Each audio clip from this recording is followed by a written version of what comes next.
This is our second meeting, first of the ERIS meeting using the Teams hybrid platform. So we have a number of folks in person here and some of our subcommittee members online. So I'm going to ask Executive Director Nuschler to take the role both in the room and online. Right. Thank you, Commissioner Stroman. So taking the role for our ERIS subcommittee, Commissioner Arnold, you are here with us. Member Bauer-Kemper, also here with us. Commissioner Daubenberger, you are here with us. Member Hintz, are you with us online? Yes, I'm here.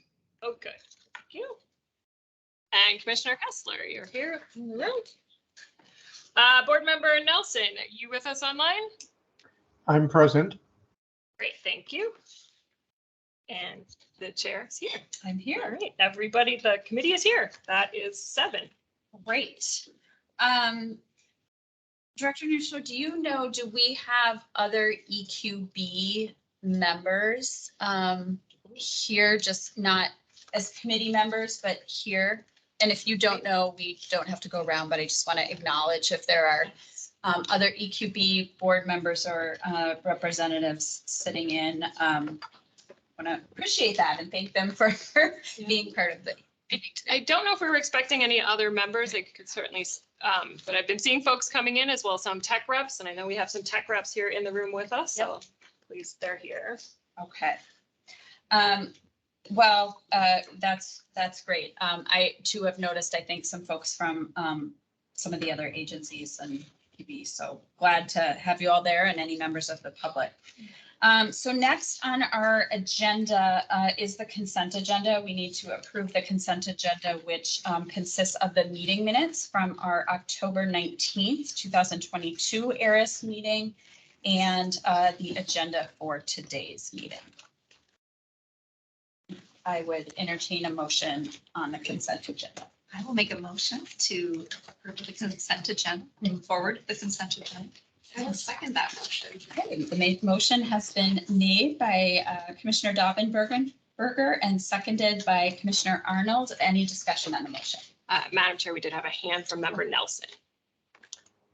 Madam Chair, I'd like to point out that in the meeting minutes, and I don't know if this is significant, that under the page 6 of the packet, under items 4 and 6 under the past meeting minutes, the second bullet for number 4, and again in item 6, it refers to that ERIS will do something, and I think we did do something at the meeting. So if we could amend the motion to do it with corrections. Thank you, Member Nelson. I think that is good under the discussion, and I will look to the maker of the motion and the seconder to consider that a friendly amendment and incorporate that into the motion and second. I'm seeing smiles and nods. So any other discussion on the motion? If not, then all those in favor, please signify by saying aye. Aye. Aye. Any opposed? Aye. All right, motion carries unanimously.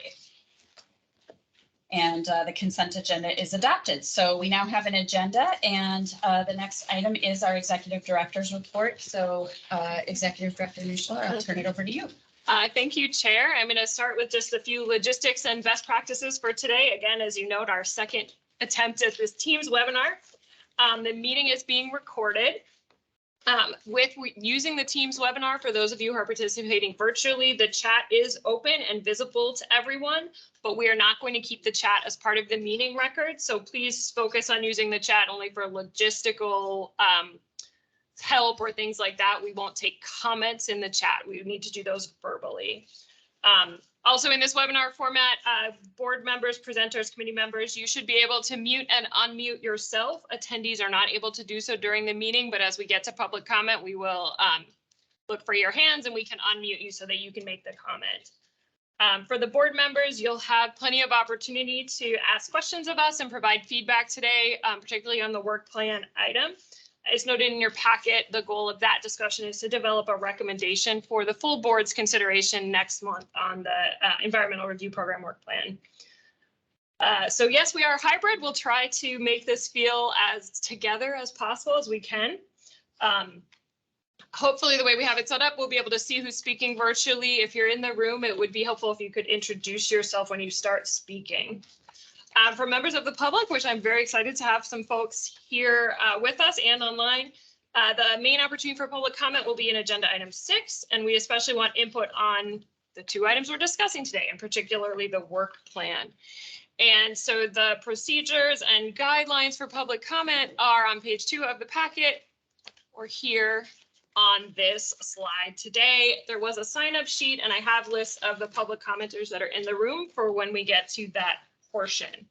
If you're online and want to make comment, use the raise hand feature and we will get to you in line, and then keep your hand raised until you've completed your comment. And we will queue commenters. I think we'll probably go back and forth between someone in the room and someone online if we have online commenters for today. For technical difficulties, you can, if you're in the chat and that's not your technical difficulty, you could put it in the chat. You could also email the info.eqb or call the 757-2877 number. And I think that's it for the logistics. In terms of the executive director report, I really don't have much this month. Been kind of head down working on crafting this work plan. So lots of internal work and thinking this month. We have posted the position for the environmental review program planning director to backfill Denise Wilson's retirement. That position is posted and it closes July 31st. So send us good candidates. And that's all I have. Thank you. Thank you, Director Nuschler. Any questions from ARIS members on the executive director report? Pause for online. I don't see any online. Member Nelson, I'm assuming that hand is from earlier. Sorry, I'm trying to. Okay, now I don't see it anymore. Thank you. There There it it is. And now it's gone. Okay.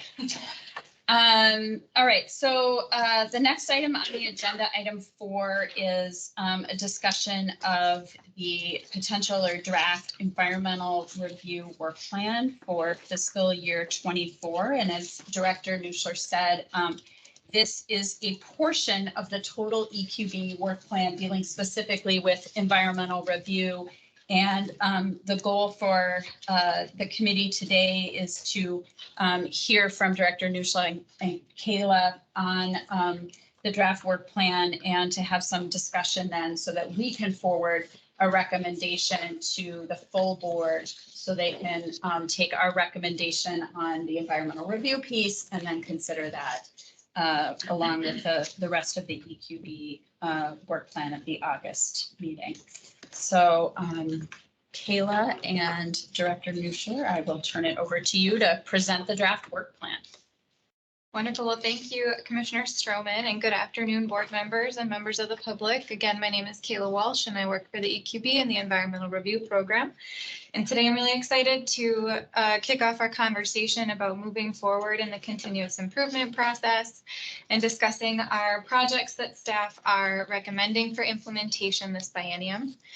The final report for our continuous improvement effort overall has been published. It was issued by our consultants with MMB, and so you can also find that full final report on our webpage.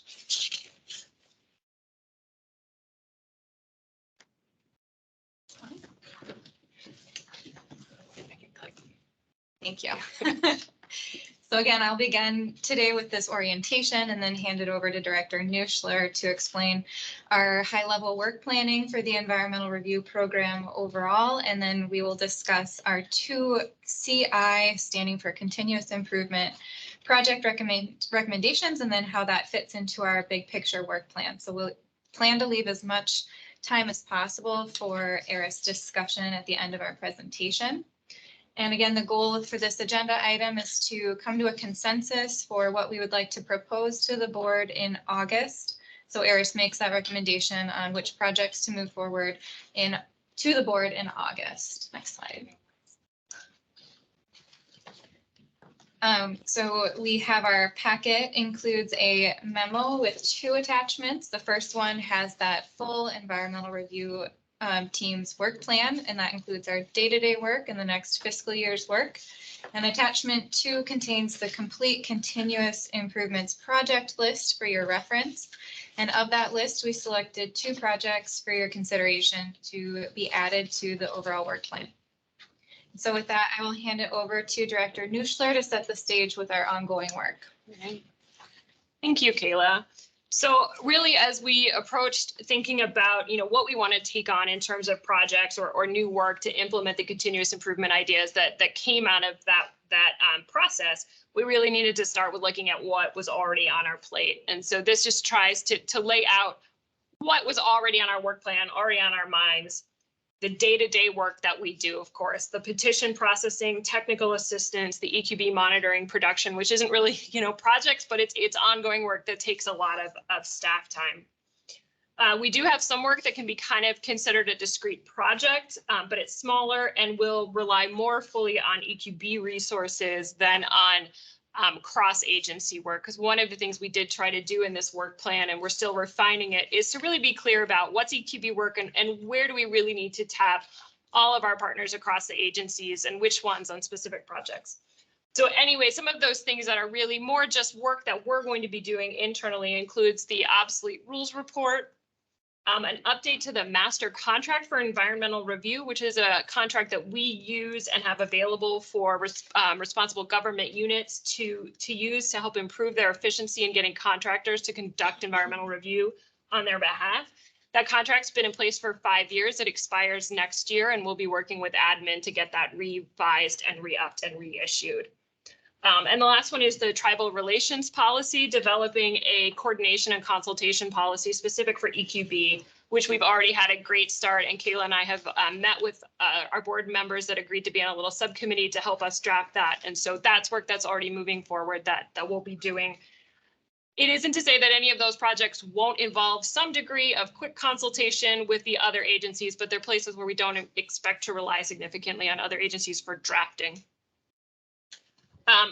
In next projects are 2 new projects from the legislature. The big one here is the greenhouse gas emission calculator and source specific guidance legislative proposal that we put forward and received funding for to support the responsible government units in completing the climate part of the EAW.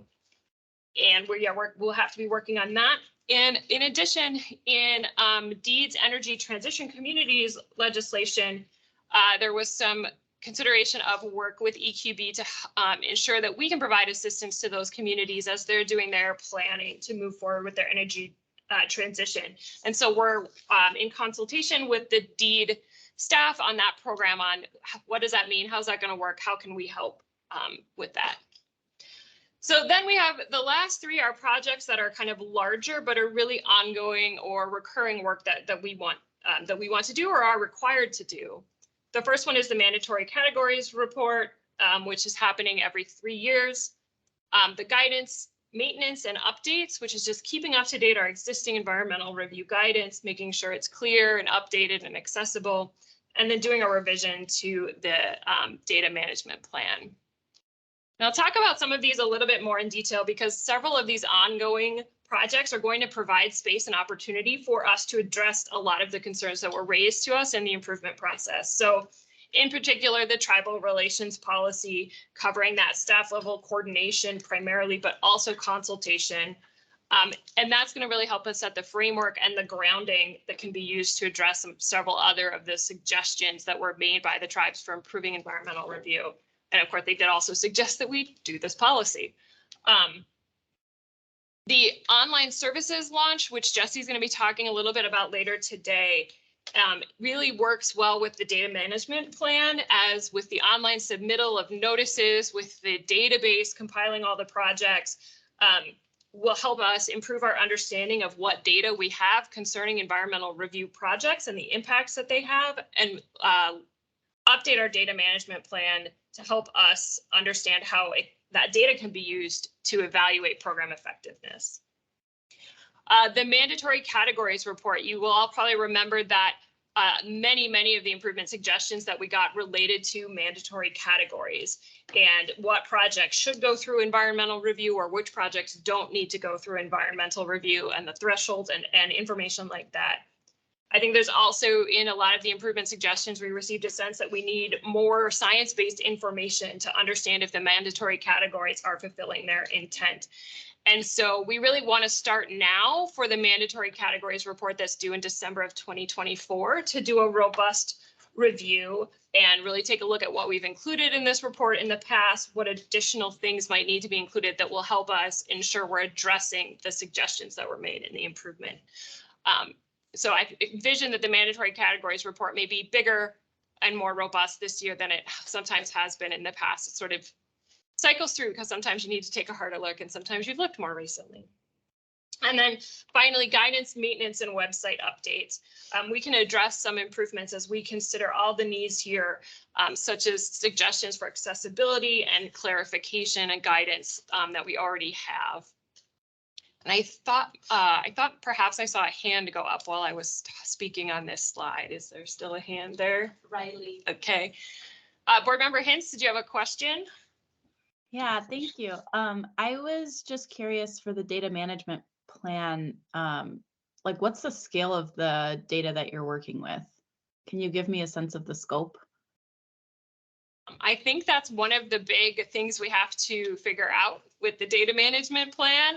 My understanding is a lot of the data that we have at this point, a lot of what we've looked at is very much sort of counting widgets, for lack of a better term, how many things were done, and they don't get into the more detail. So I think one of the things in the preliminary project plan that Jesse has put together involves looking at what data do we have available to us that can go more in depth. So I'm not sure I can totally answer that question right now. I guess I'm wondering, is it specific environmental review data that you're collecting internally, or does it broaden to include other agency data? I guess maybe other agencies would be involved in that too. I'm just wondering how much crossover and how much like interagency coordination is needed on this. So I think the first step in the plan is to look at what data we're getting through all the submittals that are already coming into the EQB monitor and going into the database. So that data might be being generated by other folks, but it's already being transmitted to us. So that's where we're going to start. Have it. Yeah. Okay. Thanks. We have at least some of it. There are other questions at this point? And maybe we will come back to questions at the end of yeah. the presentation too, obviously, before we get into discussion. Sure. Okay, so obviously, as we do this, we have to be mindful of our capacity. We're hiring the planning director position, as I noted, and we're also in process of hiring a communication and engagement staff person who's going to support all of our staff and projects. And particularly in this world, things like the guidance development and outreach. The proposed greenhouse gas emissions calculator obviously came with the resources from the legislature to hire an FTE and to do a contract. So they will provide additional resources and capacity, and we're having discussions about resources and capacity as well for the energy transition community. And then, as I said earlier, we've been talking with our interagency collaborators who've asked us to really do more in terms of being clear about where we need interagency support, prioritizing our work with clear timelines and prioritization, just, top priority, lower priority, so that we can identify their role and what we're asking of them, and they can figure out where it fits in their priorities. Some of that is in the work plan that was in the packet. I think since the packet went out, we've had more discussions with those groups and talked about we have the tech reps that are our standing group. We had a continuous improvement team. There was a lot of overlap with that. So you see those two words in your packet, but it's really a lot of the same people. And we want to be aware of that. And so we're continuing to think about how we want to best use our interagency partners and where we need specific work groups. I expect, for example, that the greenhouse gas emissions calculator and guidance documents will probably have their own greenhouse gas focused work group drawn from the agencies to help us make sure those things are doing what the agencies need. And also, of course, we will be collaborating with our other RGUs, non-state agency RGUs where necessary. So we'll be continuing to work between now and when you all see the full work plan next month to continue to refine our understanding of that capacity. And I'm happy to take questions about it today too. With work planning, I would say it's like we have a buffet in front of us and we have to figure out what we want to put on our plate. And this is really about not being the person who ends up at the end of the cocktail table with way too many things on your little cocktail sized plate. So what size is our plate? What size is everybody's plate? We do want to be mindful of that. And so, of course, then that gets to, you know, what can we add to our plate in terms of additional projects to specifically address the continuous improvement ideas. And I'm going to turn it back to Kayla. All right, thank you, Director. So it was very exciting at last month's board meeting to have the board approve this continuous improvement process. So between June and now, staff have completed step 4 of our continuous improvement process, which is for EQB staff to plan for the implementation of improvements. And that's where we assign staffing needs or resource needs and identify potential barriers. And in order to do that, we had to transition away from thinking of the improvements as they were written to us and as they were stated to us, and then turning those into projects with implementation plans and timing and resources assigned to them.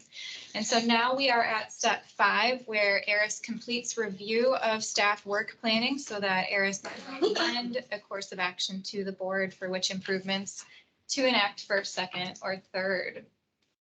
So at the last board meeting, we shared the top 8 ranking improvements that met program effectiveness criteria in that matrix that we scored in. And so those were identified in the board packet verbatim as they were told to us. So they scored highest for effectiveness, but that did not take into consideration the resource needs, which is what we're doing now. In order to plan, in a lot of cases, we had to reorganize the improvements into projects, like I mentioned. So what's in attachment 2 are those 13 projects that came out of the 8 improvements. That meant a little regrouping. We also did sprinkle in some aspects of other ideas that ranked high, especially ideas that ranked high for the engagement objective or bucket. So we added some ideas from that engagement objective. So the 8 improvements turn into 13 separate projects, like the ones on the screen. These are examples of updating decision criteria, creating highly specific best management practices and trainings, and then analyzing and reporting cumulative impacts. So these are just the 3 examples, but the full list is found in attachment 2 on packet page 16. And all 8 of the top improvements are accounted for in that projects list. So I can briefly show the 13 projects between this slide and the next and breeze through them, but we propose starting with 2 of them for this biennium. This is the same as what's in the packet, but to quickly walk through them, we've also considered the new peer review process so that experts can review environmental documents in-house at the EQB. We also considered a change to the appeals process so that EQB evaluates how concerns are handled or adjudicated, adding an ombudsperson full-time, making the petition process easier, doing a reliable cumulative impacts analysis and clarifying the requirements for that analysis, and then developing requirements for evaluating greenhouse gas emissions and thresholds for those. The list continues with addressing alternatives analysis, eliminating any confusing alternative types of environmental review analysis, adding life cycle assessment and having experts in-house to do that life cycle assessment and evaluating impacts of a project.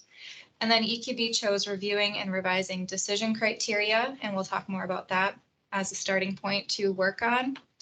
And then providing improved technical assistance by automatically reviewing any environmental review documents ourselves for quality assurance. And then lastly, providing training and improved best management practices for RGUs, project proposers, consultants, and others, and members of the public for petitions. And so clearly we have very many priorities, all with very important merit. And so we need to select a proposal for which comes first, second, and third for that implementation sequence. So in the board packet, staff recommended, our first recommendation is the decision criteria. We heard a lot of feedback through the engagement process that implementing decision criteria can be really complicated or difficult, especially because they're not well defined in statute and rule. And so people hope to see a lot more clarity to inform their implementation. And we think a lot of work needs to be done to discover current pitfalls as they exist and how people are really using and interpreting the current criteria. And so the decision criteria as written are in 4410, and it says that deciding whether a project has the potential for significant environmental effects, the following factors shall be considered. That's the type, extent, and reversibility that we're all very familiar with. That also goes on to add consideration of cumulative potential effects. So whether the cumulative potential effect is significant and the extent to which environmental effects are subject to mitigation.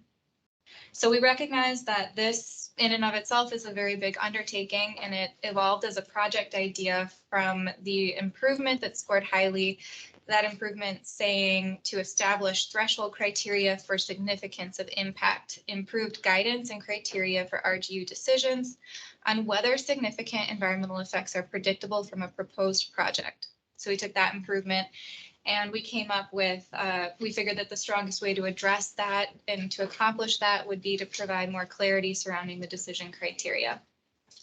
So there's also a lot of potential to weave in other aspects of other projects into the scoping of the decision criteria and any potential changes we'd want to make there. But in order to do that, we would envision starting with that phase one, which is really about scoping, reviewing the criteria, framing out the existing gaps, and brainstorming improvements with our interagency partners and members of the public. We want to make sure that any changes we make are really defensible, and that phase two would be the editing of the rules, embarking on a formal rulemaking process, but we would spend a lot of time in phase one really trying to scope out the what the changes we would like to make. And we feel like this provides a good bedrock for future changes that we want to make in the program, a good step for modernizing the program, especially as we're looking at our mandatory categories report in 2024. And there's a lot of close relation there. So for managing this effort, we would also suggest an additional FTE to accomplish. And then our second staff recommendation is that we would like to make strides toward better guidance and working with RGUs to create a potential training program that would help RGUs to align consistent reviews wherever possible. And this idea came from the improvement saying that we need to bolster the capacity of EQB to help RGUs and the public more proactively and meaningfully.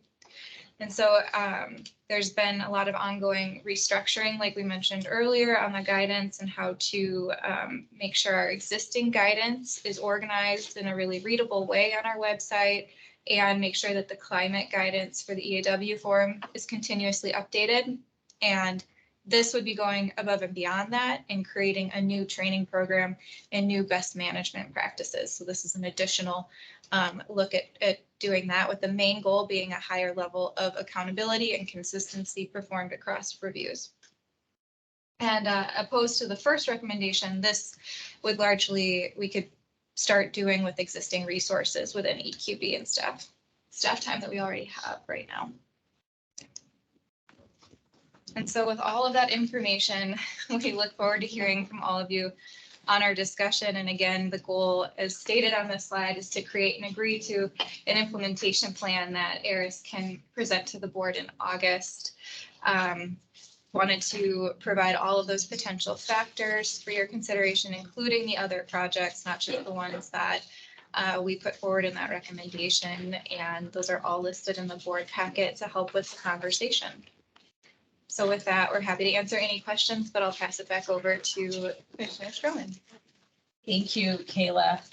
So we do want to move at this time, following that excellent presentation, into a discussion on the draft work plan that Kayla and Director Nuschler just shared with us. I think what I'd like to do, and just want to confirm this with fellow committee members, what I've realized is, well, we have an opportunity for discussion, and then I think we will form that into some motion that is a basis of recommendation to the board. The public comment isn't going to come till the end of the meeting. So what I would like to do is for us to take some time now for any clarifying questions on the presentation from members of the subcommittee. And then I would find it helpful, I assume all of you would, to actually hear from members of the public who wanted to comment on this particular item on the work plan, so that as we make a motion on a recommendation, we have the benefit of our discussion and the benefit of the public input into that. So I'm seeing heads nod. So, and I've confirmed this with Director Nuschler. We're just going to call a bit of an audible here. So I think we will start with any clarifying questions that subcommittee members have on the presentation, so that we're all operating from a basis of understanding. Then we'll take some public input, and then we will move into a discussion on a potential recommendation. Commissioner Dobbenberger. Keila, could you go back to the presentation, the last slide, or maybe it was the second to last, but it was talking about the second project, the resource need a little bit. We're gonna work on making sure that everybody can see it here at the same time. So if you go back one. Thank you. And you did touch on existing staff can start with developing this guidance and training and whatnot. But did you say that there will be more resources needed here, consultant contracts or additional staff? I think I might have missed that. We have not actually discussed whether or not we would need any contracting to happen. We're right now working with, we finished a contract with Zan Associates to give us some recommendations for how we can update our existing guidance and outlay it on the website in a way that makes a little bit more sense, is more user friendly. So then this would be a continuation on that, and then creating some potentially new resources for petitioners and new resources for RGUs to make sure that reviews are done consistently. However, we could start mapping that out right now as staff, I think, and then maybe identifying some of those additional resources as we go. But there's potential for us to make some headway there. And if interagency teams are willing to help inform those conversations too, if we could have some of that time, would be helpful. Oh, good. Yeah. Okay. I like that.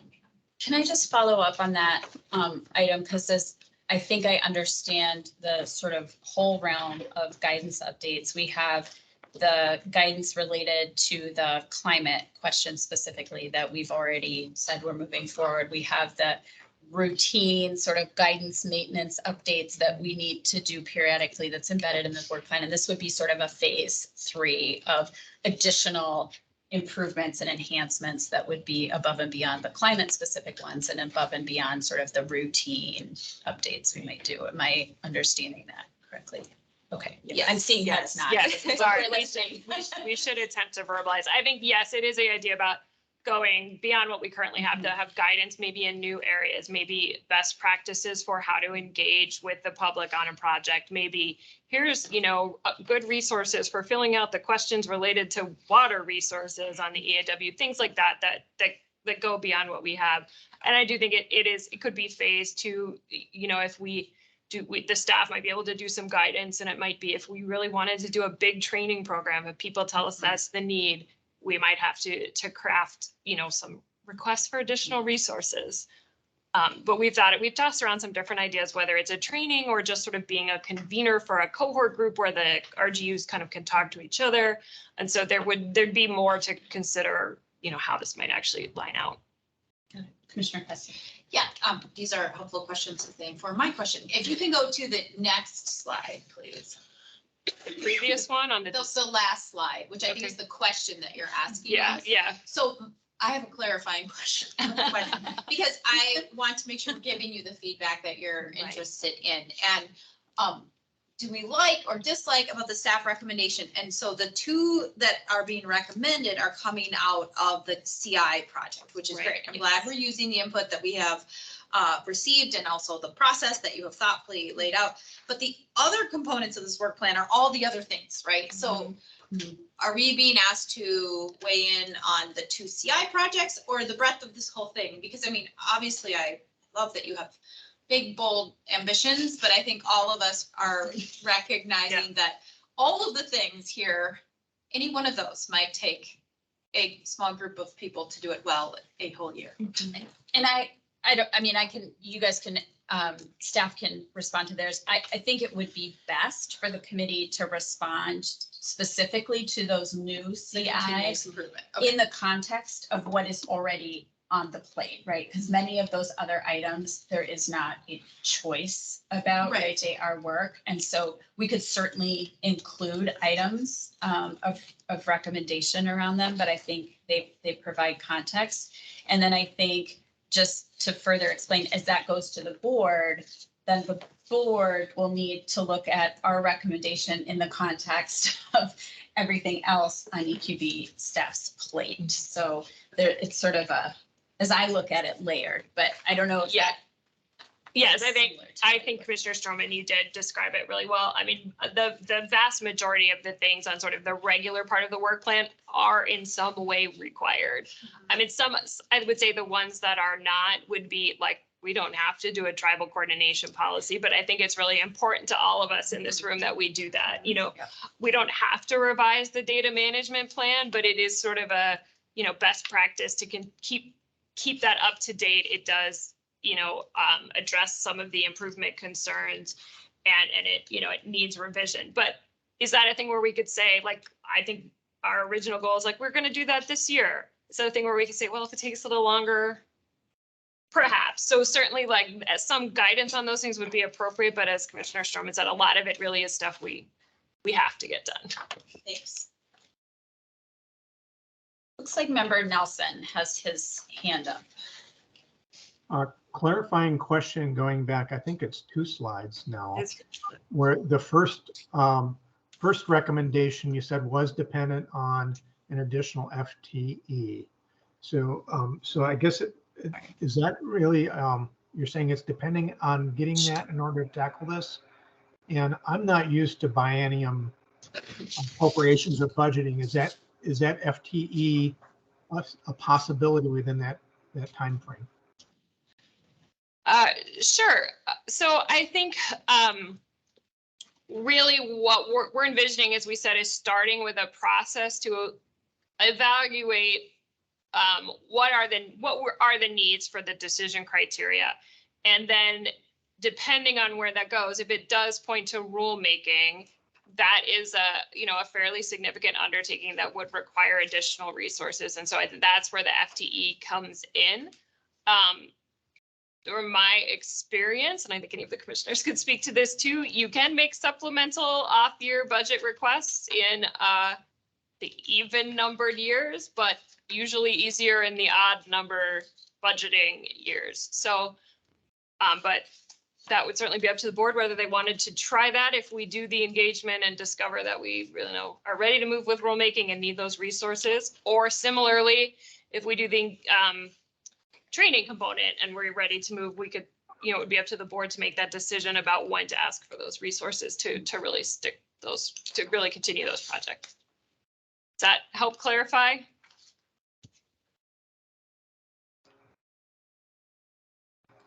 Yes, that's good. Perfect. Yeah, and I would just say, I think we will definitely want to come back to that question in the discussion. I think member Hint has her hand up too. Yes, thank you.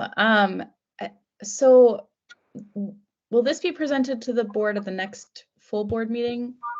Or what's the timeline for that? Yes, that's the plan. Okay, I'm wondering if in the interim, it's possible within capacity to, for staff internally to look at all of these priorities and think about a couple of like maybe stopping points or like critical decision points for the board. So that if you're looking at maybe a 2-year timeline, 30% of the projects are going to take 2 years. These are the ones we think we can actually complete this year. And then at what point in that 2-year timeline would a decision point come up where maybe we'd have to add that additional staff person? Because it sounds like some preliminary work has to happen first. Yes, I think we can do that. The level of detail we'll have to think about. Yeah, but, sure. we But can even broad certainly- strokes to like, Sure. if we're going to help in any way prioritize, if that's what you're asking from board members, then I feel like seeing that timeline and what's realistic gives us a better handle on all of it. Thanks.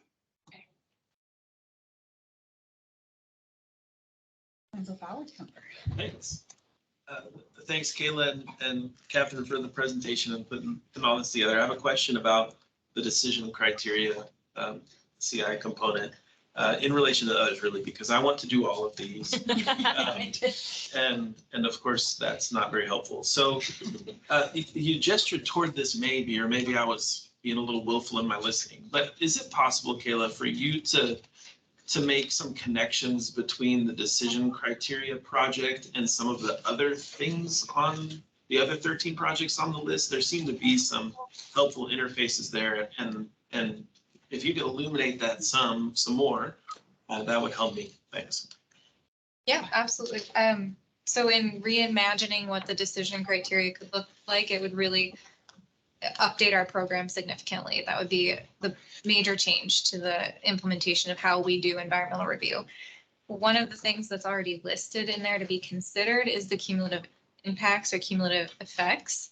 And so if we wanted to take one of the other projects that was given to us from the improvements list, that really focused on standardizing the cumulative impacts, getting more data surrounding that to help us make informed decisions on what are cumulative effects and how do we implement them standardized across the board. So that could be woven into, I think that is one of the clearest connections in my mind of how to incorporate that into updating the decision criteria in a way. But it's really wide open. And what do we want the decision criteria to be standing on? Do we want it to be more science-based? Do we want to include health impacts? It's really starting a conversation about what that could look like. And I think to board member Hintz's last question about sort of critical decision points, and this is what I was thinking, we can lay out the phases a little more clearly. If we were to proceed with the decision criteria project, I think the first part would be, doing a lot of engagement and saying to folks like, okay, what concerns do you have about the decision criteria? Which parts do you find hard to implement? We got some of that feedback in the improvement process, but going through it, if people say, well, we like type extent and reversibility, but like some guidance on what that means would be helpful, right? Like then we could say, okay, that's guidance. We don't need to change the rule. People might say cumulative potential effects. We don't know what that means. That court decision that determines cumulative potential effects is really confusing, and everybody's using this language of cumulative impacts that's different. And that's one of the things that I struggle with, is when there's some very specific nuance to how it's used in environmental review that I don't fully understand yet.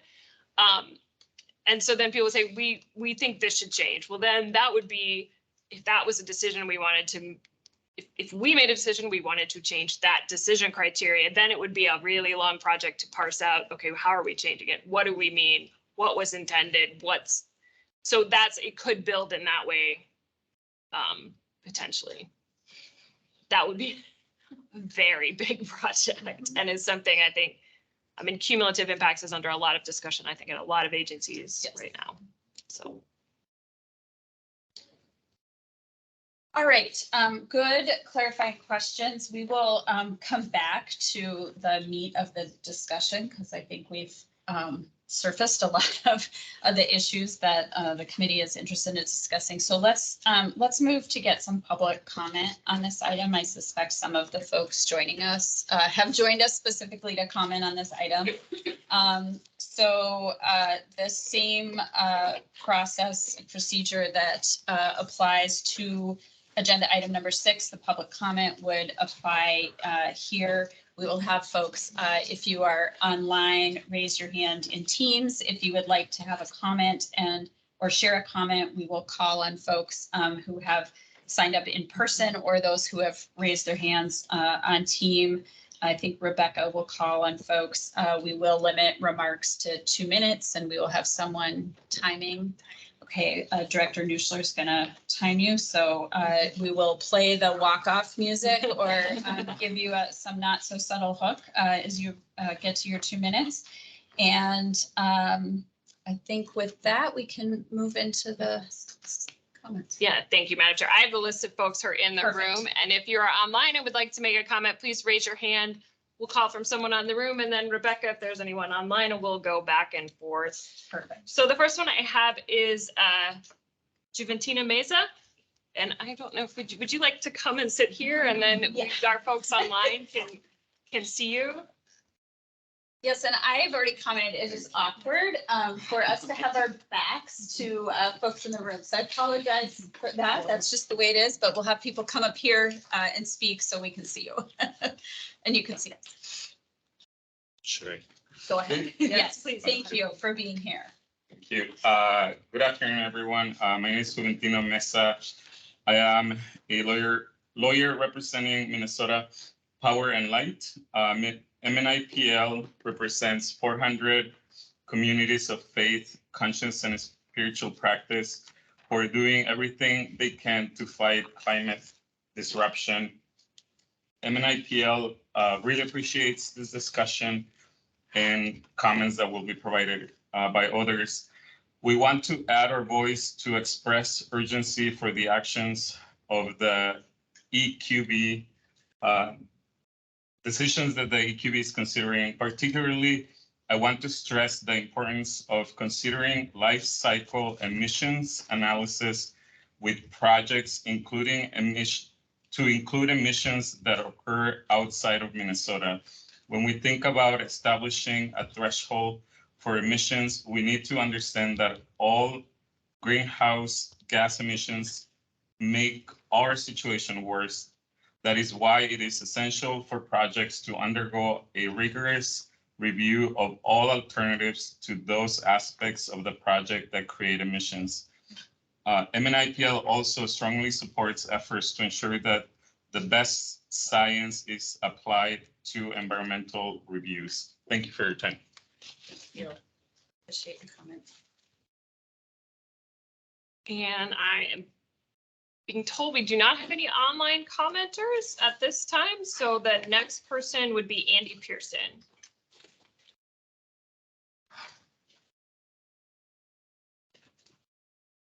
Welcome, Mr. Pearson. Thank you so much.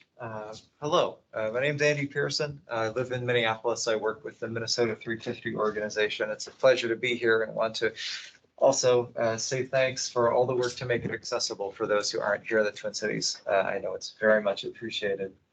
It's great to see such good ideas in the staff report, in particular, the focus on life cycle analysis, yes, on climate, but not only on climate's impact on life cycle, and also on the expert science panel. I know those were ideas that were important to many of our grassroots supporters, and thanks so much for hearing the public. Life cycle analysis is so important, as someone personally speaking here who has worked a lot on pipeline issues in Minnesota. A lot of oil infrastructure is so specifically that the impacts that it carries on climate are not occurring necessarily in Minnesota in terms of the emissions, but like Juventino said, outside of the state.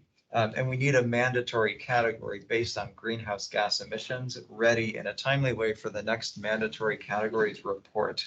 So the projects can get a full EIS based on a preliminary look at the greenhouse gas emissions. I just want to underline the intention of starting ASAP, underline the timeliness. I know we wish we had more time. We all wish we had a lot more time on climate than we've got. The East Coast is in a deluge right now. Maybe some of us have friends or relatives out there. I do. I'm seeing what's happening with the flooding. I've been breathing, smoke from the Canadian wildfires for days here. We all fully understand in this room that the climate crisis waits for no one. So in closing, I just want to encourage that the commissioners consider the staff needs for implementation of these ideas.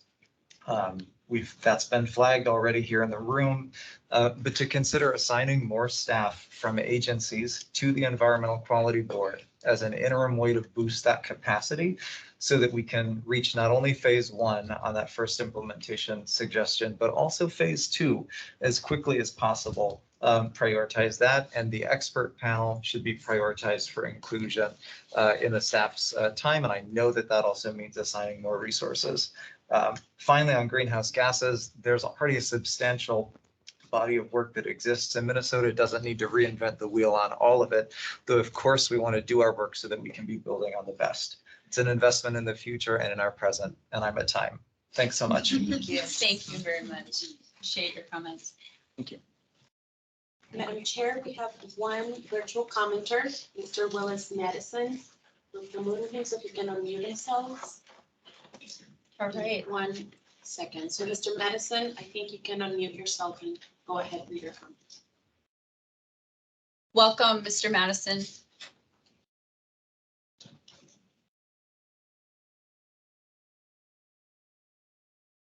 It does not look like you are unmuted.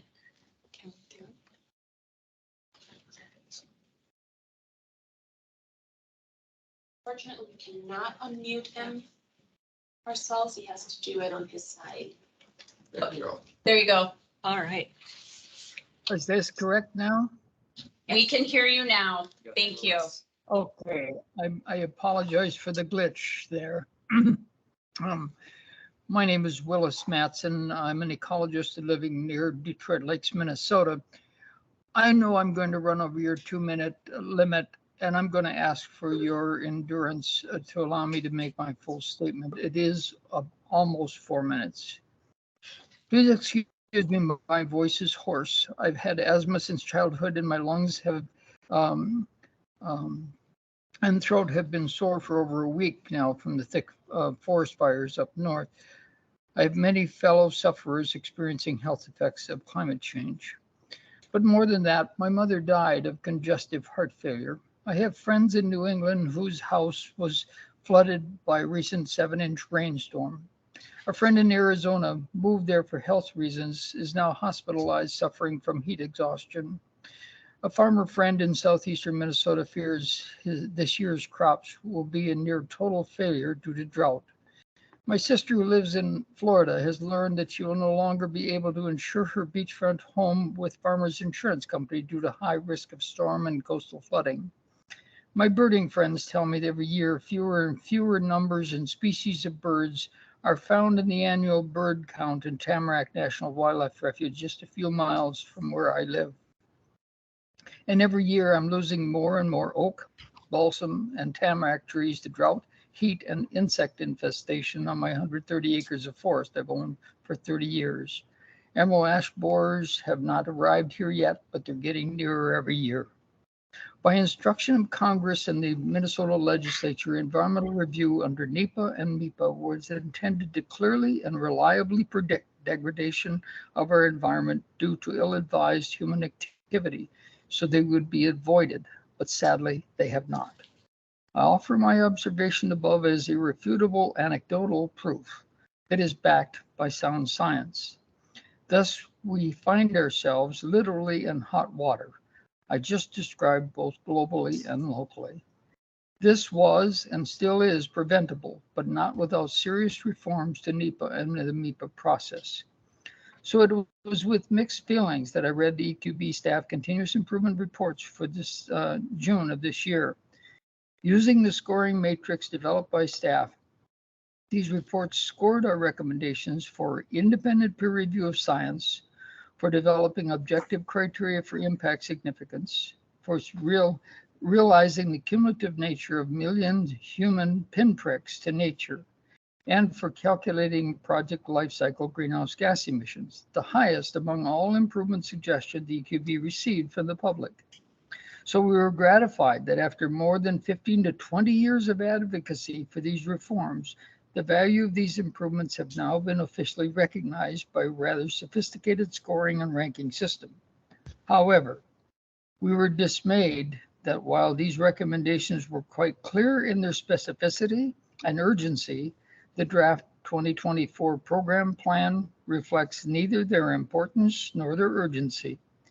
In fact, when reading the work plan, I find our recommendations are lost in what appears to be something of a bureaucratic jargon. And the suggested implementation time is so indefinite and open-ended as to dim the hope that the expeditious and transformational reforms that are needed will be in place in time to be effective. The climate and biodiversity crises we are experiencing globally and locally are real and are accelerating at alarming rates. The recommended reforms of environmental review must be expedited effectively and at warp speed to avoid exceedance of environmental planetary boundaries in our lifetime. Mr. Madison, As UN Secretary, Mr. Madison, can I just ask you how much, you are at 4 minutes now, so are you close to wrapping up? I'm in my last sentence. Thank you. Perfect, thank you. As UN Secretary General Gutierrez told the General Assembly this past year, to do less is criminal. Please revise the work plan to make clear the reforms needed and make the implementation of them immediate rather than long-term. Thank you. Thank you. I didn't mean to question your accuracy of timing, your statement. You were just about spot on. So thank you for those comments. All right, and then in the room, Noelle, if you would like to come up and make comments, that would be. Should have just had you stay here. I'm sorry, wasn't fast enough.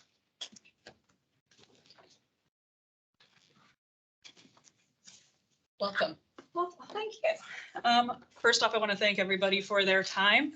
I realize that there's more people that are testifying than I think everybody thought there would be today. My name is Noelle Sirison. I am the political manager for MN350 Action, which is the part of MN350 that does a lot of the legislative work and political work for the organization. I'm not going to really hit as many of the same points as Andy did, and I'm going to keep it a little bit more on the brief side.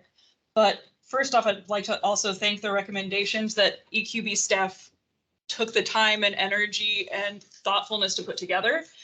We were very happy with a lot of the suggestions that were in there and thought that they really do address a lot of the issues that we find within climate change and the future that we're careening towards right now. Climate change is happening right now, though. And parts of the US have had full weeks of record-breaking heat. We're talking 7 days in a row of each day breaking a record. Personally, I'm a transplant to Minnesota. I moved to escape fires out west, and I'm getting all the smoke from the Canadian wildfires now. It's almost like I never left Washington State. So I want to bring those points forward because if we have multiple purple days on the air quality index, we can't go outside and enjoy these summers that I know Minnesotans love so much. It's a huge part of who we are as a state. It's a huge part of our ability to get through winter. So what I really want to say is, if we're going to meet this challenge that we are in the process of having to combat right now, we need life cycle analysis on greenhouse gas emissions to happen much more quickly than the staff recommendations outlined, and indeed faster than EQB staff can do on their own.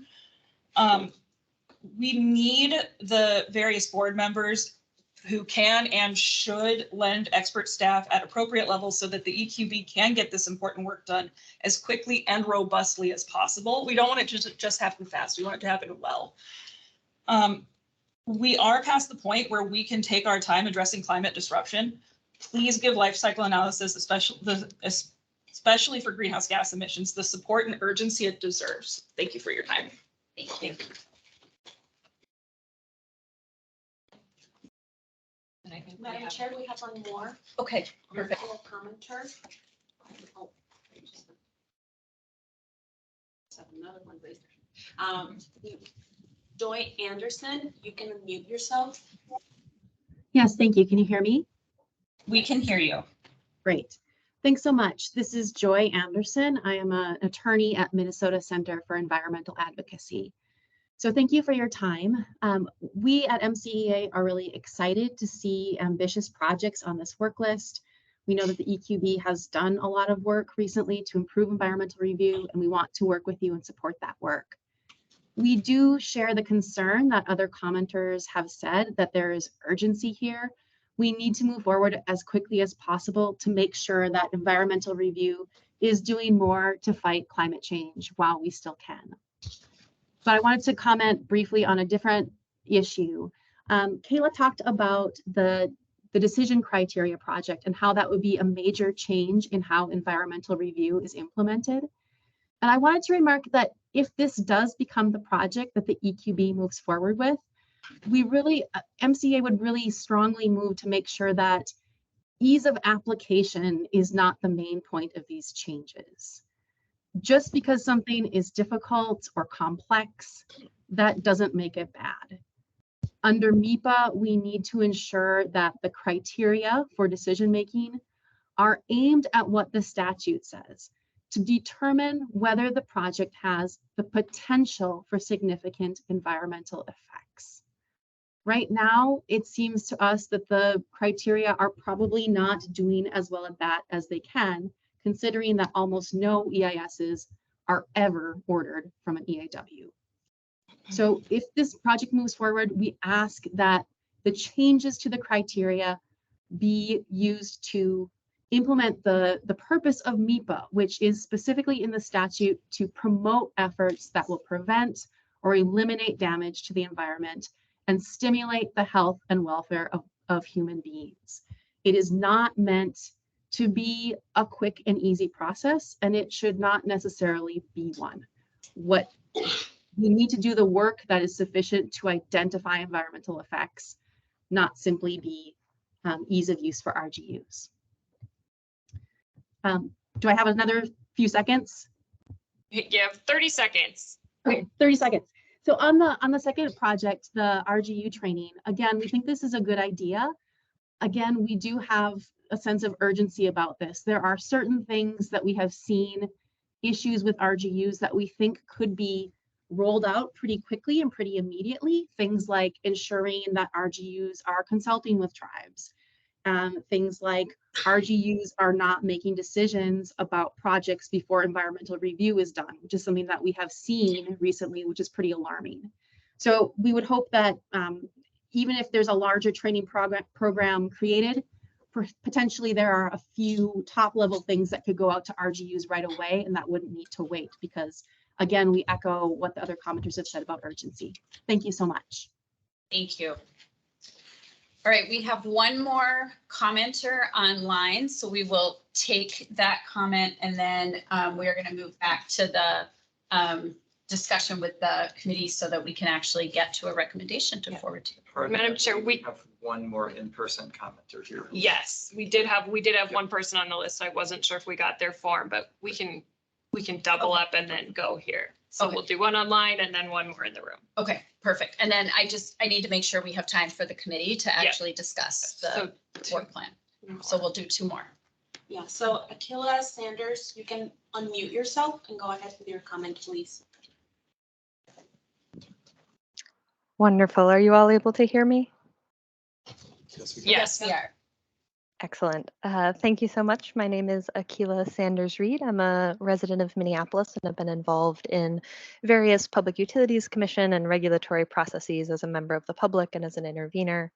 And I'm really excited about the potential of these recommendations on this process. So thanks for allowing the public comment here. I just want to say I'm fairly familiar with the work on life cycle greenhouse gas emissions and want to just emphasize to the EQB and to the ERIS committee that there is so much good technical work, modeling, and resources that already exist for you to lean on. I want to really give you the confidence that the EQB doesn't have to start from scratch here because I know that this is a daunting set of recommendations to think about. And I say that in part to piggyback on the previous comments about urgency, especially around life cycle greenhouse gas emissions. you know, my family lives in the Southwest, and last year, 2 out of my 3 family members were preparing to evacuate from 2 different wildfires. I think about committees like this, and I think how the United Nations has been meeting about climate change for as long as I've been alive. And the folks in this room actually have an enormous amount of power to make progress on climate change through some of these processes. And I'd hate to see that squandered. So I really implore the agencies here to leverage their staff capacity to help resource the EQB to move these goals around lifetime and life cycle review updates more expediently than the current timeline, and to boldly embrace the groundwork that has already been done. So thank you, and thank you for moving the public comment to this portion of the agenda. I really appreciate it. Thank you. Appreciate your comments. And then here in the room, we have Claire Olson. Claire, if you want to come up quickly. Thank you. Thank you. Welcome. Thank you. So this will be pretty quick.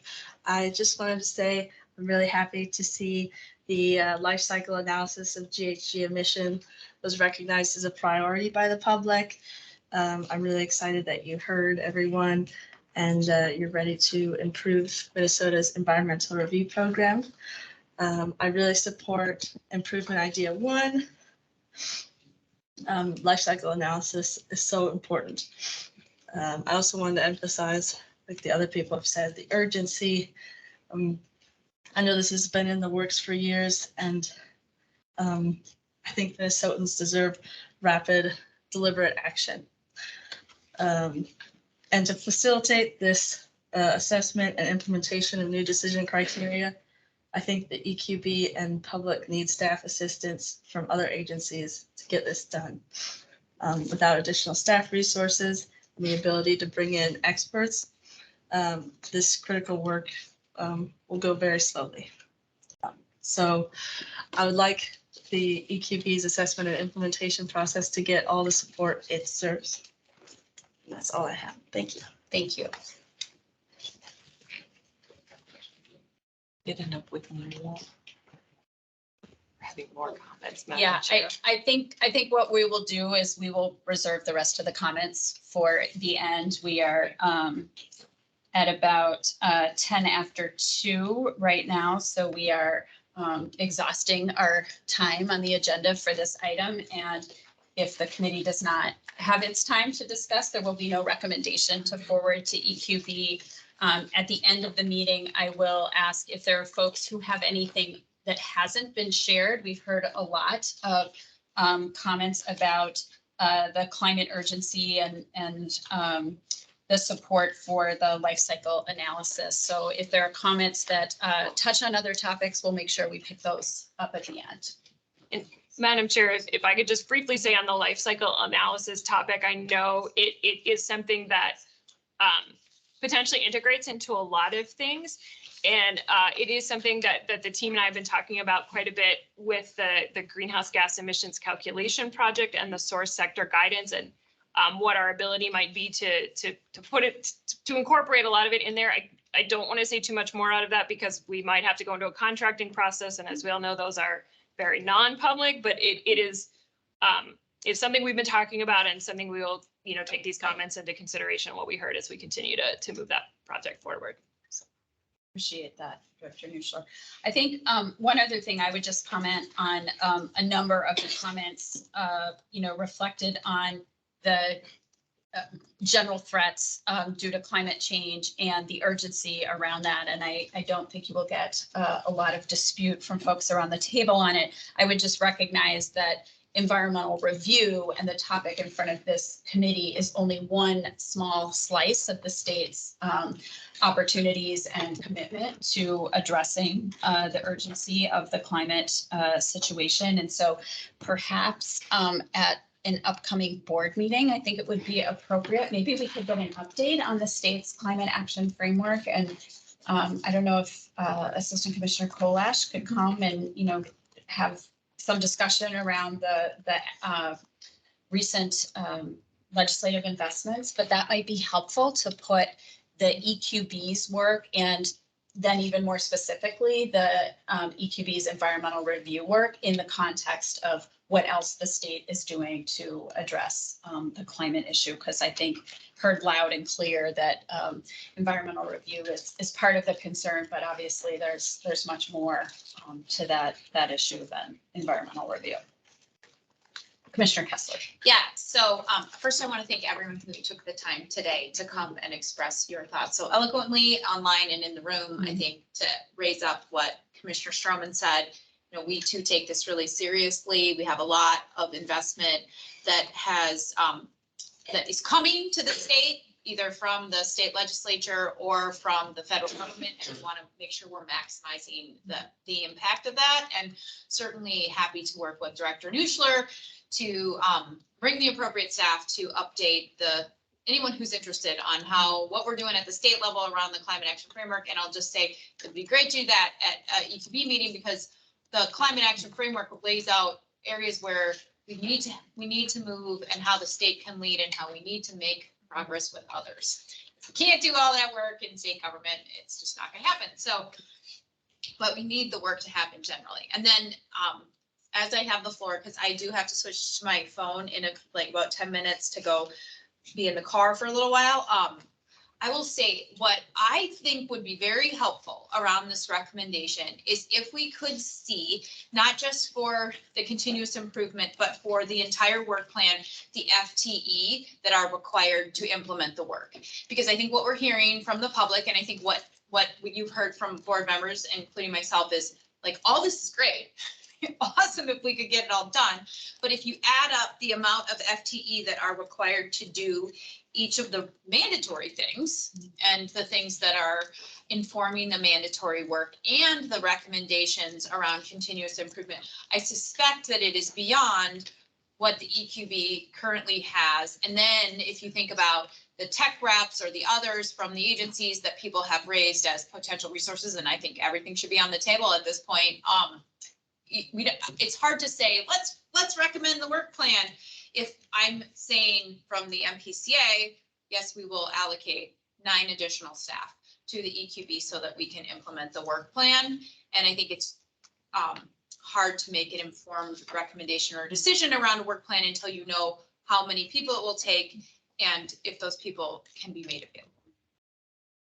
And Commissioner Kessler, I would just add on to that because I agree with you 100% on that suggestion. I think to have the FTE, and I think it is perfectly reasonable for this group. We can certainly forward as a recommendation, comments on our priorities. I think it is also within scope to say our recommendation is that these things be added for consideration by the board as they consider. I mean, I don't think we have to be like thumbs up, thumbs down on exactly what was presented, take this off, put this on. I think those things would be completely in scope. That part of the recommendation from this group is that the EQB should consider the FTE counts. I think one of the other things that I would find really helpful is if you took this existing work plan.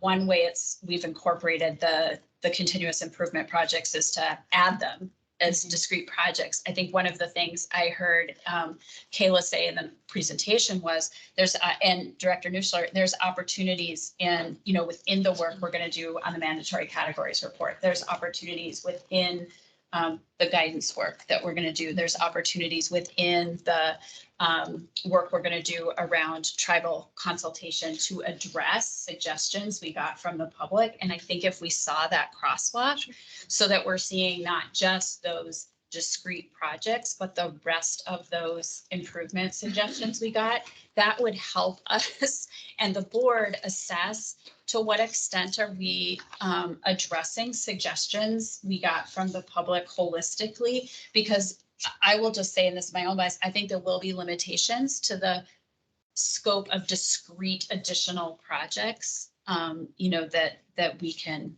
take on, even with agency resources, because I will also say from my own agency standpoint, we don't have any resources that are uncommitted. that are just waiting for the EQB to call and say, you know, we need folks. I wish there were, but there aren't. And so I just, you know, I think there's going to be a reality of the board wrestling with all of the things we want to do because they are fabulous ideas that were brought to us, and appreciate staff vetting them. And there will be resource allocation decisions to make. We'll go to Member Bauer Kemper and then Member Nelson. Yeah, just real briefly, I was tempted to say I second the motion when you mentioned your nine. Yeah. That was my example. Right. We'll put it into a motion. Yeah. So I just wanted to make sure that, or suggest that the greenhouse gas consideration of the life cycle and the on that list of the things that the chair just mentioned, that crossover with the calculator and the new version of the worksheet, because it seems that there's a resonance there, though it also seems that the life cycle consideration and the continuous improvement is broader than greenhouse gas, right? So, so I have questions and curiosities about that aren't for right now. So I just, on the one hand, I want the greenhouse gas, the life cycle consideration that we've heard a lot about today. I want to hear as much as we can about how that is likely to be addressed in the calculator work and in the guidance and the support tools that are being developed to support the EAW. So want to make sure that's all listed too. Thanks. Member Nelson. Madam Chair, thank you. I have 3 points I'd like to make. And first is I thought that staff did a pretty good job of identifying the 2 projects, and I support that. I recognize Mr. Willis-Madsen's concern that the suggestion that they submitted for the continuous improvement, he thinks took a back page. They haven't with me. I've read them. I remember them. I see that the recommendations that staff made do touch on many of those CI recommendations that came in from others. So that's part of the reason why I like the way they bundled it and made those recommendations. Second, I acknowledge and I like the ideas presented about the staff capacity and the other agency capacities to assist. And so I'd like to just reemphasize that. But then thirdly, I think there's an issue of board capacity as well. I have some background in environmental review myself, both with Minnesota and federal. But some of this is new ground, or I've been retired for 4 years. So I think board is going to need a little bit of education as we go. So I encourage the work plan to have identify opportunities to engage the board as we go along and provide some education to some of us as we go. It was mentioned a number of times about how particularly recommendation 1 is very complex. And so we're going to, I think I may not be the only board member that needs a little bit of bringing up to speed on some of these things. Thank you. Thank you, Member Nelson. Looks like Member Hintz, you have your hand up. Yes, thank you. I have maybe some big thoughts that might be, I don't know, maybe disruptive to this conversation, but hopefully productive.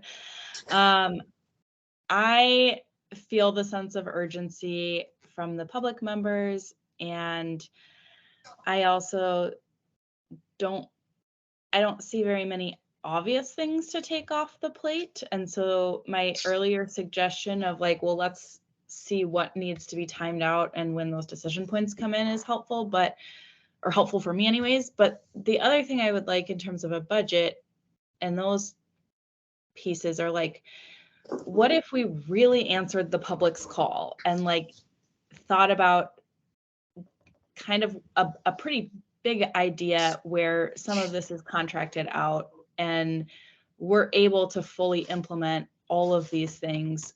You know, it still might be like a 2-year plan for some of it because there's capacity and hiring and whatever, but I would rather have a bigger board discussion. This is also me being pretty ignorant of some processes that have to happen and timelines, so take that into consideration. But I would say one of my frustrations on the Clean Water Council was the ability to have like really meaningful input on these big decisions and these like big paradigm shifts. And we follow our procedures so carefully that sometimes it's hard to make those big changes.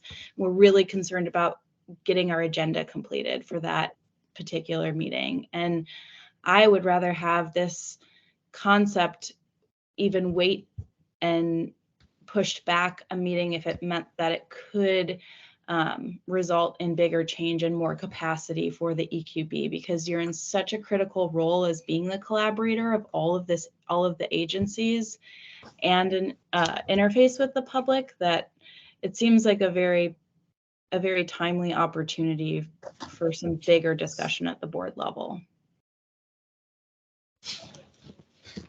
Member Hens, I would just offer, I think that is productive. I don't think it's disruptive to your disclaimer at the beginning of your comments. I think the challenge is right now we are talking about the annual work plan for this upcoming fiscal year. And so by the resources we have, we need to have a work plan because we're already in that fiscal year now. So, I think timeline, we need to get going. I think what you're talking about is like, what's the vision as the state agencies go into the next legislative budget cycle, right? Is there something bigger that the board wants to discuss and put in front of the legislature for consideration? And so that's where I think maybe not as your thoughts are not as applicable to this conversation today and how we fit something into this work plan where the budget and the resources and many of the tasks are sort of set, but thinking about the, next round, what's possible to put on the plate. Does that make I think that to makes you? sense. The only like maybe caveat to that is that if we're thinking about creating that type of conversation and discussion with the board, I think some of this work plan would need to be prioritized maybe a little bit differently to give staff the time to do that planning work. So we'd be prioritizing the planning work perhaps above, I don't know, or at least like making sure that it's prioritized so that those bigger discussions can happen and don't just get pushed back to the next conversation. And then we're like starting from square one again. I gotcha. It's, go ahead, Director. Yes, Madam Chair, and Board Member Hinson, one of the other things that is on my plate is that the EQB's 5-year strategic plan is up. It was adopted in September of 2018. And so one of the things that I am planning to bring to you all next month is a discussion of what's going to be the process and what part of our strategic plan do we want to, look at carefully and revise. I think there's a lot of really good foundational things in there, but also some things where we could change things up. We could be more specific. And so I think there's going to be some space to have that conversation. And it is a little bit awkward at this point to be trying to do a work plan for a last year that sort of spans the end of one strategic plan and the creation of another one. Yeah. And so I think that can be part of the conversation that we have next month as well. And I think I suspect based on the way today is going, that like next month, that entire meeting is going to be work planning and strategic plan process discussion. I think that'd be really helpful. Yeah, we won't get into the details, I don't think, but we can talk about like the plans we're building out for some facilitated discussion to get into some of those things. Yeah, and I'm totally open to other, like if people think I'm off base on anything, we're going through this at my own organization where we're going from an old, like right in the middle of strategic plans and at a time where things feel really urgent all the time, so. Yep. So these are the things I have written down so far that I've heard from the committee. So I'm just going to repeat them back and check if this is the start of a recommendation, and then folks can chime in if there's something missing. But from what I've heard so far is the recommendation would not remove any items that are currently in the staff recommendation from consideration by the board. We would leave that recommendation intact. We would revise with the 4 following things. 1, to add the FTE resources that are needed to complete the proposed items on the work plan, to crosswalk the items on the work plan with opportunities for continuous improvement items, specific generally, but then specifically to incorporate the greenhouse gas life cycle analysis to understand how much of that work we're encompassing. Opportunities within those items for board development and board learning, as Member Nelson suggested, and then also to identify sort of those stopping points or decision points within work plan items so that the full EQB board could create phases if necessary. I think that captures your recommendation, Member Hintz. And then, so I have don't remove, there's 4 items of revise kind of under number 2. And then the third piece to the point we were just discussing is that this committee would recommend to the board that they consider some balance between the project work items and attention placed to strategic planning work. Member Bauer Kemper. Thank you. Can I ask, Chair, when you say don't remove, I just want to make sure I'm imagining the from what. So we're not going to remove, are you talking about the entire work plan? Or are you thinking of the 2 CI recommendations or?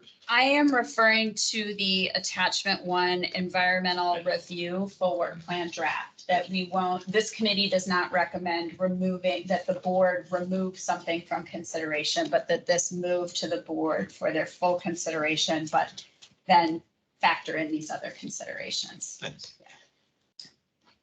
I appreciate that. I didn't know how to phrase that. Commissioner Arnold or Commissioner Daubenberger, anything you wanted to add to that conversation? Not to put you on the spot, but. I think the additional information will be super helpful in informing the full board discussion. I think especially hearing that there's a lot baked in from some of the other public comments are like somewhat baked into. It feels like 2 different lists, and I'm hearing that it's maybe not 2 different lists and it's more of a Venn diagram than it seems. And so I think being able to show that will be really helpful to the whole board. So I think that's a great idea, and I'm looking forward to seeing that. And then I think the FTE, we're from, I think, I don't want to speak for all the other commissioners, but we're thinking about resources within our, we got a lot of new requirements and new work from the, which is like super exciting. And so I think we're all thinking through how to make sure we can accomplish all the things that we collectively want to do, knowing that there's a lot of ramp up to do that. So it's on my mind quite a bit. So I think that'll be very helpful. Thanks for that. And I would just add to the additional information that Commissioner Arnold was just talking about and all that Venn diagram would come together, the crosswalk between what all is being worked on, FTE needs across the board, and then how agencies would be looked at to plug in, I think would be really helpful to the discussion, because I will say too, that is certainly a concern. A lot of great work that's going on that should be taking place as part of this work plan.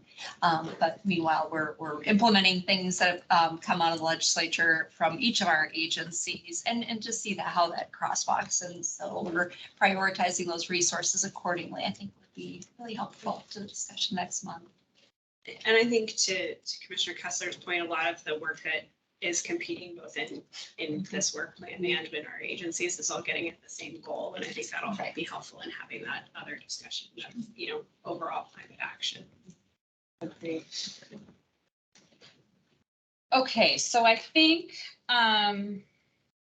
I've revised my item 1 based on Member Bauer Kemper's that we will forward, our recommendation would forward to the EQB the environmental review full work plan draft as detailed in attachment 1 with the following additional information: the FTE resources needed, the crosswalk with continuous improvement opportunities, and specifically the greenhouse gas emission life cycle analysis, opportunities for board development, opportunities for distinct decision points or phases. And then the other piece would be for the board to consider in its deliberation the resources needed for strategic planning, and do we want to add in the other Nexus work, or do you want to just leave that out of the motion and we can do that? I think we can leave that out of Okay. the motion and we can just Okay. know that, but I think it's helpful for the broader context of the discussion that that's, you know, Okay. that's part of what's in my mind, as I'm thinking through. So I have tried to summarize a recommendation that someone could offer as a motion, if they so desire. Can I ask a question before? Of we- course, we're still in discussion. Thank you. Can I ask the staff, you know, we have the work plan, the attachment 1, but we also have attachment 2 and the 2 particular recommendations regarding decision criteria and the guidance. So what else do we need to recommend? Are we queuing up the board to take the adequate decisions in August, or do we need to work further or on a separate motion after we discuss this? I'm supportive of this potential motion that you've outlined here. But I don't think that it probably addresses with specificity the question that also seems to be at hand regarding the continuous improvement prioritization. And so I'm curious if we need to spend any more time on that in relation to this likely forthcoming motion. Apologies for the gymnastics there, but I hope I'm. I think I'm going to answer what I think you're getting at, and you can let me know. I think with the additions that have been requested to the work plan in terms of the FTEs, clarifying the crosswalk, the additional resources, and with what I'm going to interpret is probably a desire to have that for all of the projects that we're going to put on the whole work plan and not just the environmental review one. I don't think that we would have the capacity to go reach into that continuous improvement list and do that for all of them. So should there be things on that continuous improvement list that you would rather, I guess, add to the board's consideration, you know, we would need you to be specific about whether there's 1 or 2 that you would want to add. Okay, yeah, that, I don't have that in mind. Well, Yeah. I want to add them all, but Yeah. I don't have that in mind right now. What I'm getting at is that if we are expecting the board to either say, yes, we want you to prioritize decision criteria and guidance as the 2 pieces that come out of continuous improvement that we are kind of adding to the broader work plan. I'm wondering if that's still the anticipation of what's going to happen in August. And at the same time, I think that in order to make that decision, we probably need to pursue the crosswalking information, those sorts of things, right? So I'm just trying to catch up really and wrap my mind around what we need to do in ARIS right now so that the board can do what it needs to do in August. So the 2 CI projects that staff has brought forward, the decision criteria and the guidance and training are in this attachment. So those are going forward as part of the recommendation and then adding the crosswalk. So I think the board will still have the opportunity to, and of course the board can do whatever it wants with our recommendation, right? But would look at, yes, ARIS basically affirmed the staff recommendation, and we wanted to make sure we were looking at where else are we hitting some of those continuous improvement projects in the course of our work, in particular that life cycle analysis, as you pointed out, that we heard a lot about. So I think. Yeah, that helps you right there. I think the board has what it needs. Thank you. And I would add, I think perhaps that crosswalk might help in terms of a decision point of whether to go forward with the decision criteria project or the guidance project, or potentially both, but on much that would require longer timeframes or very specific, very specific requests for resources. So certainly, I think we'd be open to the board saying, do this, plan this one and come back and tell us what you would need to do it or something like that. Because I do think we were viewing the decision criteria or the guidance as sort of options, not something we had the capacity to tackle both fully right from the beginning. And I think that the FTE information, the Mhm. crosswalk and the decision point, like where are those Right. decision points and phases will give the board the tools to feel comfortable that we're not assigning more work than Yeah. can functionally happen, and that then we're assigning the resources to the things the board feels are the highest priority. Well, thank you for clarifying and asking the question. Member Nelson, did you have your hand up earlier? Madam Chair, I was gonna move as you suggested with advancing this to the board with the recommendations and the 5 points that you made. Do you need me to repeat the whole thing in detail or? I'm gonna assume staff got it down. Staff has it. Yes. Okay. Second that. Okay, motion has been made by member Nelson, seconded by Commissioner Daubenberger. Any discussion on the motion? Madam Chair, I saw a comment asking for a definition of what crosswalk was, so if someone could do that. Or vote.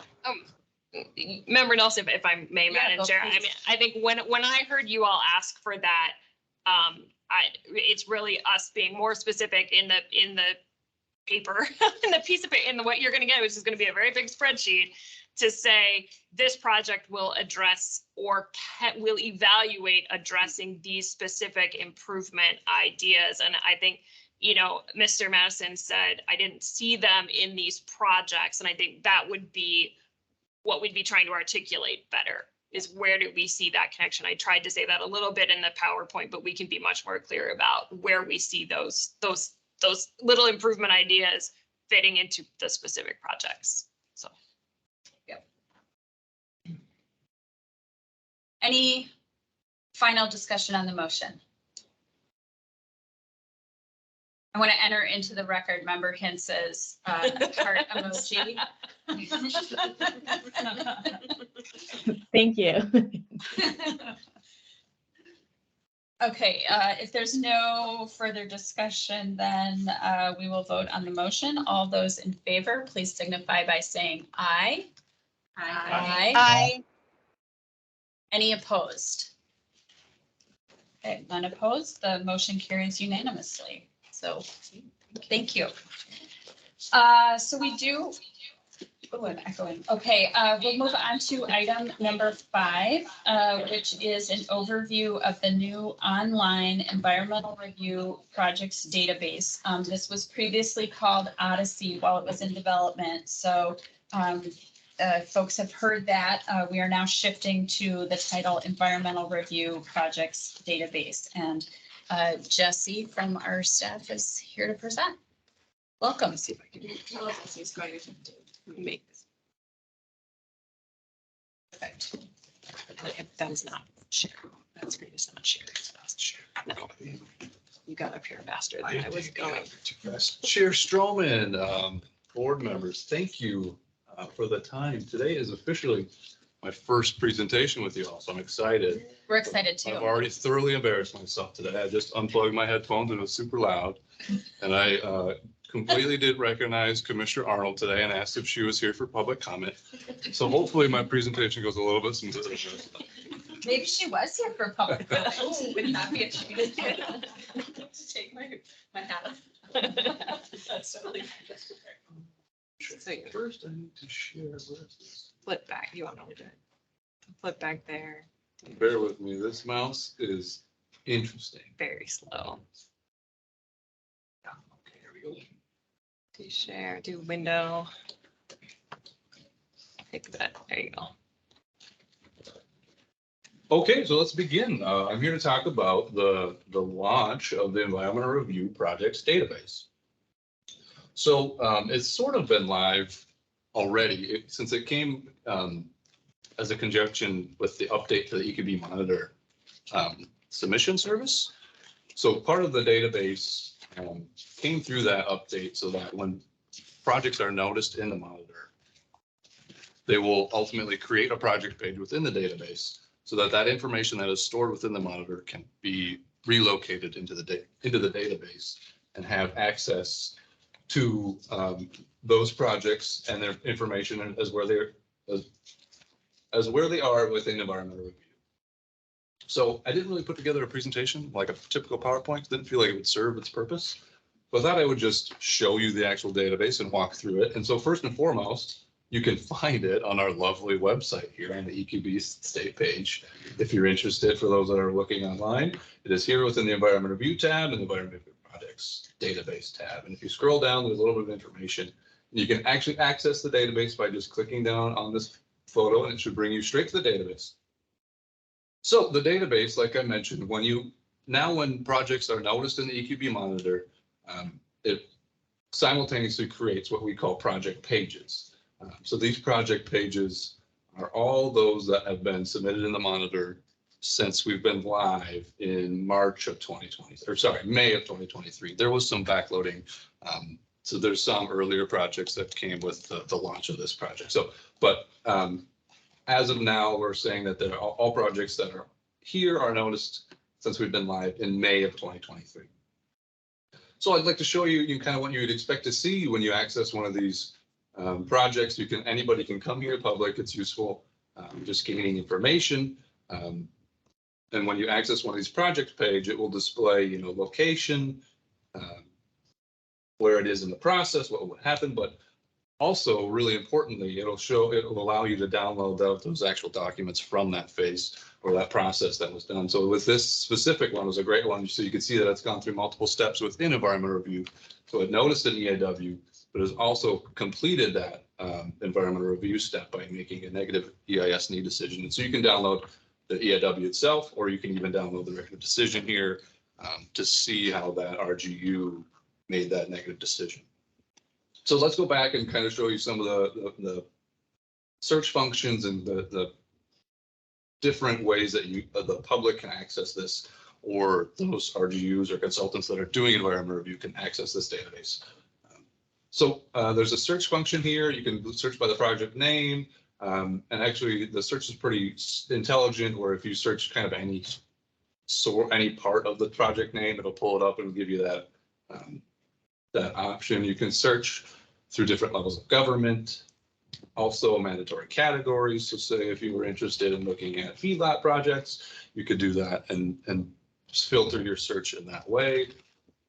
And then also you can go through in a little bit by area, so city, township, county. You can filter it through those that are currently going through public comment period. Or if you don't want to do that and you prefer to see a colorful map, you can go through the map and it'll give you, Don't go to North Dakota. Don't Won't go tell you there. anything about North Dakota. touchy mouse. It filters by, color by the project type of process of environmental review, and you can access the project pages through this. So, some importance that this creates is ultimately we're creating a library of environmental review documents and projects, and this will give access to that information for eternity, as this will forever exist and will be accessible through the public. But as somebody that has done an EAW in the past or environmental review in the past, the level now of available information, accessible information, really, this really changes that game and really is incredibly impactful for those that are doing environmental review. And if you think about possible evaluations of potential cumulative potential effects, and using this database for that level of information could be very helpful for those that are doing environmental review. So I don't have a whole lot more than that. I don't think my presentation will generate the sort of public comment that the last topic brought up, although it is impactful and is exciting, and hopefully as this continues to fill, there'll be more and more information and usable information for those to access. And there is, sort of a wish list of ours to kind of backload this further and fill it with historical projects as well. It's just currently that has not been fully evaluated by our staff. So if you have any questions on the usability or information that is available within these, I didn't show you a lot of projects. I'm not sure if that serves our time well, but if you want to see other projects, I'd be happy to show you what that looks like. Thank you, Jesse. So yeah, we'll move to questions. I think Commissioner Daubenberger has a question, and then I think Commissioner Kessler has a question online. Thank you. Thanks for the presentation, Jesse. And so I'm wondering about all the information that goes in here, is that EQB staff taking that information, putting it in the database, or do project proposers have direct access for all these fields? So with part of the monitor submittal service, you have to, with that change, you now have to create an account to use it. So as that is done, those account users are responsible for uploading that information, that data, as they proceed through their project, and as they proceed through different steps, phases of the environmental review. So that is noticed within the submission service itself, and it kind of guides you as you step through each project, the different phases. And it should be, we've had a little bit of hiccups, people getting used to the new service and understanding how that has changed from the old service. But ultimately going forward, it should be, very user-friendly and help you access, and should give you, as a user, you'll have permanent access to anything that you've uploaded in the past as well. And then as a user, you can see the other projects too. Right, through the database, you can see, anybody can see any project. Through the submission service, you can have permanent access to your own submittals. Oh, got it. But the database is public facing for everybody. Thank you. Commissioner Kessler, did you have your hand up? I do have my hand up. Can you guys hear me? We can. Okay, great. Thank you, Jesse, for the presentation. I am always happy when we are able to harness the power of data for greater use going forward. And somebody takes a lot of time to develop all of this information and submit it, and it's nice that we will have it public facing. There'll be transparency, and that we can potentially think about applications going forward. The one thing that I just want to flag is, you mentioned cumulative impacts, and certainly at the MPCA, we're working right now on how to understand how we can do better around cumulative impacts. There's a legislatively mandated rulemaking that we are just beginning to scope out. And my understanding is that any project that goes through environmental review will be housed here out now and forever going forward, but it may not be that those projects actually come to fruition and are constructed. And I would just challenge us, if someone is going to use these data to evaluate potential cumulative impacts, it would be good to be able to have some sort of check that that facility actually exists and that emissions or discharges are real. Because sometimes projects, to everyone's best efforts, don't actually get across the finish line. So I'm sure that's something that behind the scenes we can continue to work on, but I will just say that to make this data as accurate and usable as possible, that's something that we should be thinking about. Thank you for the comment, Commissioner. Yeah, you're right. As of now, this data to be utilized by others will have to have that level of, interpretation of their own to determine what is usable and what is not. I think going forward, this database may have the opportunity to add a lot more information, and that could touch on, what you brought up, where maybe it highlights active permitting phases and things of that nature. But as of now, you're right, it will require a little bit of user intuition to determine what is usable. Something for the data management plan. Any other questions or thoughts from committee members?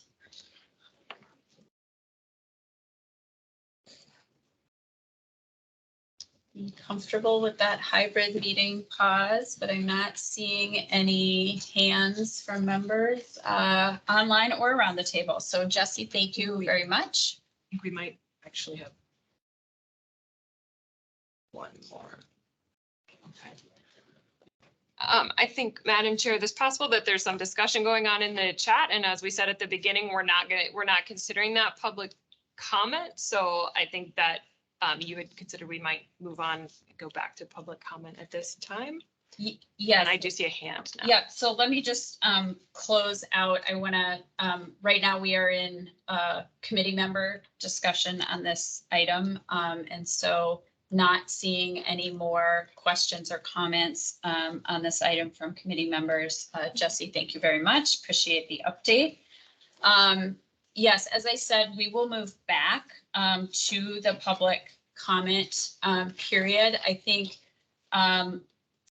what we would do would be to take comments on topics we have not already received a number of comments on. If folks want to add additional comments for us related to the item on which we have already acted, I think I will be happy to entertain comments that are new that can get on the record. I would also just note that that item will be moving to the board for its August meeting. And so folks will have an opportunity to comment on that at the August board meeting as well. So, and then if folks have comments they want to share with the EQB on a different topic, that would be appropriate now too. And again, we will limit comments to 2 minutes and topics that we have not already covered in depth.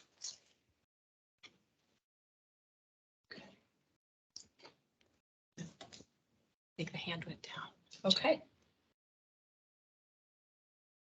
All right, well, we're not seeing additional comments, so I do want to thank the folks for the comments during the board or the committee's discussion of that item. I think it was very helpful to, for the benefit of our discussion, to have heard from folks and be able to take that into account in our consideration and recommendation to the board. I want to thank subcommittee members too for your time today. I think it's been a really good discussion, both on the work plan item and update on the database and just some of those larger, longer term issues in front of us. So with that, we are at the end of the agenda, and a motion to adjourn would be in order. I make a motion to adjourn. A second. Okay, the motion's been made and seconded. All those in favor, please signify by saying aye. Aye. Any opposed? Motion carries and the meeting is adjourned. I don't have the gavel. Thanks. Thank you. Thank you.